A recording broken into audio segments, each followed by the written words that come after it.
Senior IAS అధికారులపై తెలంగాణ మంత్రులు అసంతృప్తిగా ఉన్నారా? సెంట్రల్ ఫండ్స్ ను స్టేట్ కు తేవటంలో ఫెయిల్ అవుతున్నారని వారిపై మినిస్టర్లు ఆగ్రహాన్ని వ్యక్తం చేస్తున్నారా? వచ్చే ఏడాదిలోపు కేంద్ర నిధులు వచ్చేలా చూడాలని సెక్రటరీలకు ప్రభుత్వం టార్గెట్ పెట్టిందా అంటే నిర్లక్ష్యంగా ఉంటే చర్యలు తప్పవని చీఫ్ సెక్రటరీల ద్వారా ప్రభుత్వం హెచ్చరించిందా? తెలంగాణ ప్రభుత్వం ఇప్పుడు కేంద్ర నిధుల మీద గట్టిగా ఫోకస్ పెట్టింది.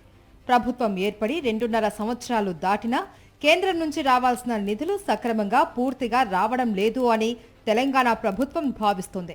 కేంద్ర నిధులను రాబట్టడంలో ఐఏఎస్ అధికారులు సరైన విధంగా పని చేయలేదు అనే భావన ప్రభుత్వంలో ఉంది. 2023 డిసెంబర్లో కాంగ్రెస్ ప్రభుత్వం ఏర్పడిన తర్వాత కేంద్ర పథకాలలో రాష్ట్రం యాక్టివ్గా భాగస్వామి అవుతుంది.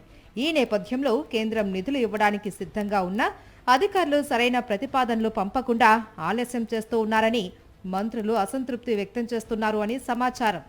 ఇటీవల పలు కీలక శాఖల మంత్రులు సమీక్షలు నిర్వహించారు.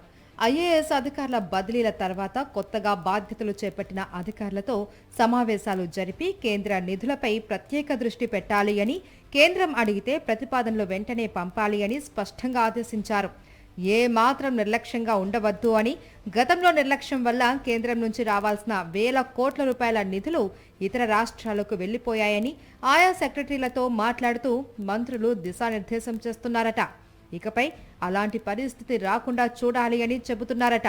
కేంద్రం నుంచి రావాల్సిన పెండింగ్ నిధులు, గ్రాంట్లు వెంటనే రాబట్టాలి అని, కేంద్ర ప్రాయోజిత పథకాల ద్వారా వచ్చే నిధులను పూర్తిగా వినియోగించుకోవాలి అని ప్రభుత్వం అధికారులకు సూచించింది. 2026-27 బడ్జెట్ను దృష్టిలో పెట్టుకొని ఢిల్లీతో సమన్వయం పెంచాలి అని కూడా చెప్పింది.